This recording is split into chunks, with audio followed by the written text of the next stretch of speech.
Good morning everyone. Today we will discuss about Ctev, and this particular portion of Ctev I have taken points from ortho bullets so that I can make a summary of what is written in ortho bullets in a systematic way. Now regarding Ctev, it is also known as clubfoot, as you can see. Now if we talk about the cause, it is idiopathic mostly and it's occurring neonate. It is commonly a musculocutaneous defect of foot. Okay. Now, why this deformity occurs? This deformity occurs due to muscular contracture. And in this muscular contracture, we find a cavus deformity, we find a adduction deformity, we find a varus deformity, and we find an equinus deformity. Now, we have to remember in cavus, this cavus deformity, we find it in midfoot. In adduction deformity, we find it in forefoot.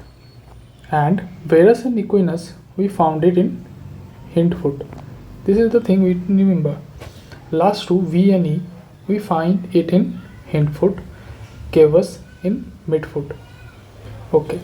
Now, what are the ligaments which are responsible for this contracture? In cavus, in midfoot, where cavus is occurring, we find two ligaments, flexor hallucis longus and flexor digitorum longus. Here you can see this is flexor hallucis longus, this is flexor digitorum longus. These two, when these two are pulled towards the heel or the ankle, we find a cavus deformity in midfoot. Okay. And in adduction, we, as you see that tibialis posterior, see here adduction which occurs in forefoot. This tibialis posterior is continuously going towards the tarsal bone and hence it will adduct. In varus, we find tibialis posterior, tibialis anterior and tendo-achillis. These three ligaments or these three tendons contribute to varus. Okay. Now in equinus, we find this tendo-achillis is responsible for equinus. Now you can see these are the muscles mainly tibialis posterior, anterior, hallucis, digitorum. Here also you can see anterior, posterior, digitorum, hallucis, plantaris, tendo-achillis. Okay. Now there is another muscle which is working as an antagonistic muscle, that is plantaris tendon. This plantaris, it's peroneus brevis and longus. Okay, which are responsible, they are called as weak muscles in clubfoot. Now associated conditions are arthrogyroposis, diastrophic dysplasia, myelodysplasia, tibia hemimelia, constriction ring syndrome, Pierre-Robinson syndrome, Optis syndrome. These are the things which these are theoretical based. Only we need to know that these are the congenital deformities. Dystrophic dysplasia, myelodysplasia. This is mainly a defect of spine. Arthropogyris, here elbow joints, knee joints are in extended position. There are anomalies also. In tibia hemimelia, we find there is a deficiency in tibia lengthening. What is this constriction syndrome? We find in utero there is an amniotic band. When this amniotic band constricts the limb of the infant, then it results in deformity. Okay. Now moving on to the next things. In clubfoot, we find equinovarus at, we have already discussed, hindfoot. Which are the tendons responsible? Tendo-Achillis, tibialis posterior, tibialis anterior. For correction of this, we use A4 splint. We can also give Botox injection, and these are mainly non-operative. And these are split of anterior tibial tendon transfer, FHL transfer to dorsum, flexor digitorum longus and brevis release, gastrocnemius lengthening. These are all the surgical approach which you can reduce equinovarus. Now regarding foot drop, what is foot drop? Foot drop, if a motor in foot drop, what are the motor deficiency? There is a lack of dorsiflexion, there is lack of eversion. Okay. Next, there is in sensory, here it is sensory. In sensory, there will be first dorsal wave space deficiency and lateral leg sensation will be deficient. Regarding treatment of foot drop, it is very commonly used A4 splint. We can also transfer tibialis posterior to lateral cuneiform. Clinically, we will see there will be a tibial height deficiency, there will be a cuff atrophy, okay, and we can also see the deformity of the foot. Now, clinically you can diagnose, and also you can diagnose as radiologically also. If we see the radiographs here, this is talus, and this is the calcaneum. In lateral view, this angle, if it is greater than, then we can call it as cavus. So it is known as Starkow's angle. Okay, it should be greater than 20 degree for diagnosis of club foot. And also we know another thing, this is Kite's angle. We can see it in AP. Kite's angle is always seen in AP view. This is the calcaneum, and this is talus. Okay. Now, if there is less than 20 degree, it should be greater than 20 degree easily, 25 or 20 degree. If it is less than it, then if it is greater than 20 or 25 degree, then CTV is the diagnosis. Less than it, it's normal.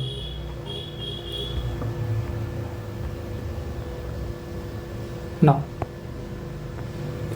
in Tarco's view, as we have discussed, dorsiflexion, lateral, talocalcaneum angle. In dorsiflex, foot should be in dorsiflex. It should be a lateral view. It should be a talocalcaneum angle which we have measured. That it should be less than 25 degree.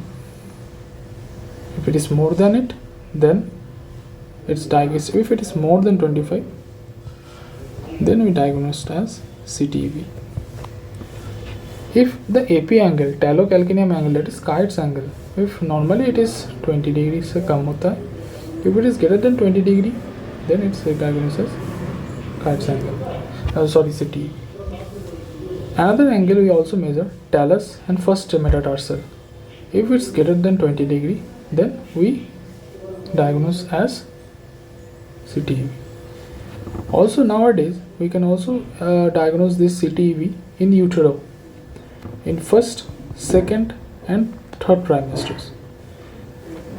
In second trimester is the most easiest one, because in first trimester musculoskeletal structures doesn't develop as such. In second trimester we can easily diagnose it, and in third trimester it's difficult to diagnose because there are overlapping of structures in the utero.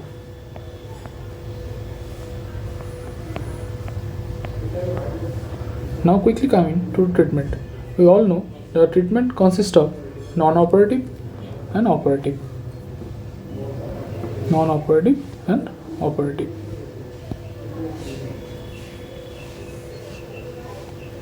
Now, in operative, it's a very known measure. We all know it's Ponseti technique, and in operative, there are certain operative procedures. First, we come to operative because we just need to remember the names. We all do posteromedial soft tissue release, tendon lengthening. What is the indication? When a Ponseti or a non-operative treatment fail, and if the child presents with rocker bottom foot, then we go for posteromedial soft tissue release or tendon lengthening. We can also go for medial column lengthening or lateral column shortening osteotomy or cuboid decancellation. These are mainly seen in recurrence. It is mainly greater than 10 years or 8 years of age. We can also do a talectomy. We can do a supramalleolar multiplanar osteotomy. And what do we mean this by that? If this is the tibia and if this is the fibula, we do a multiplanar resection from all angle, and hence we loosen or lengthen the ligamentous length. Now we find we can also have a ring fixator, also known as Taylor special frame. Now we are coming for non-operative treatment, Ponseti and French. We will not discuss about French method because I have rarely seen this French method to be used. We discuss mainly about Ponseti method. More than 90% there is a prognosis good, and we have seen greater than 90% of the children or infants we are getting cured by this process. What do? We hold the foot, deformed foot, and laterally rotate it around a fixed talus. On one hand, we will catch the talus, and with other hand, we will laterally rotate the foot.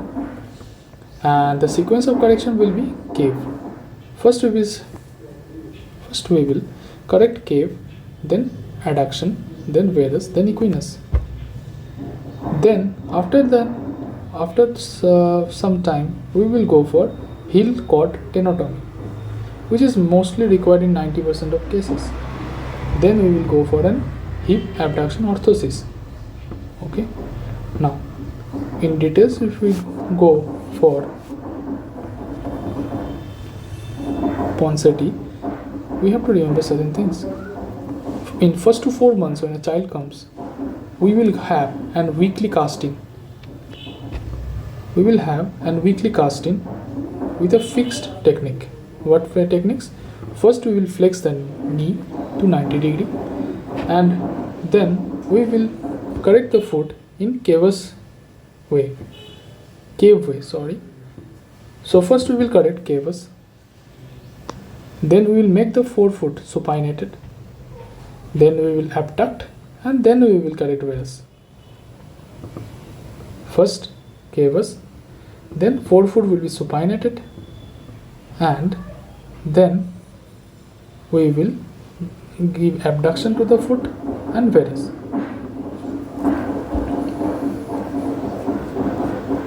Now,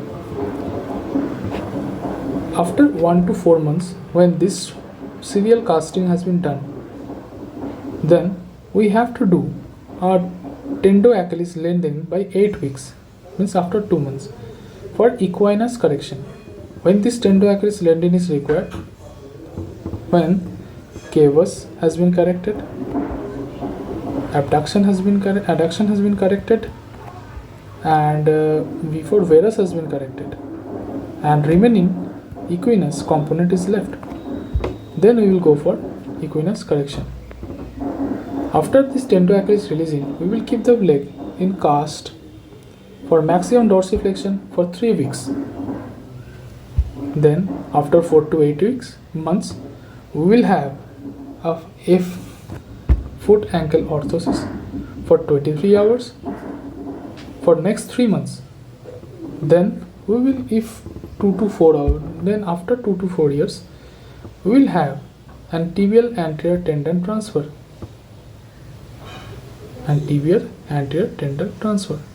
So if we quickly revise, 1 to 4 months, 8 weeks, 4 to 8 months, 2 to 4 years. In 1 to 4 months, we will do a serial casting. In 8 weeks, we will do a tendo Achilles lengthening for correction of the equinus portion. After that, we will keep the patient in foot ankle orthosis for 23 hours a day for the next 3 months. Then in 2 to 4 years, we will go for tibial anterior tendon transfer. If this is insufficient, then we will go for these operative procedures, that is posterior medial soft tissue release, medial column lengthening or lateral column shortening, talectomy, supramalleolar multiplateral osteotomy, ring fixator, that is talus patial fame. Now quickly coming to Pirani score, which is very important. There are 6 components. 6 component each is given 1 maximum severe, and in mild and moderate 0 and 0.5. What are the 6 components? Lateral border should be curved, medial border should have a foot crease, talar head should be covered.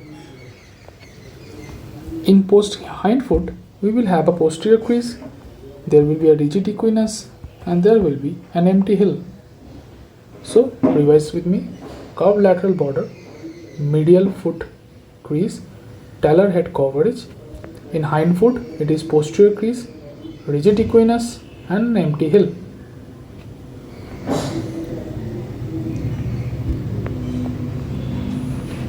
Next, quickly coming to complications. In theory paper, you always need to write complication at the end of everything.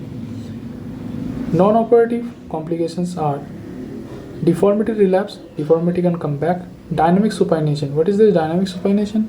Patient starts to walk with lateral border of foot, which leads to this dynamic supination. And when the equinus is given to midfoot, if equinus correction is given to midfoot instead of hindfoot, then this rocker bottom deformity occurs. And in operative treatment, we faces complications like osteonecrosis of talus, intertwined gait, undercorrection, pes planus, and residual cavus. So this is the whole clubfoot in detail. In Cribb's concept, it's a summary. I have taken the theory from club ortho bullets. Thank you.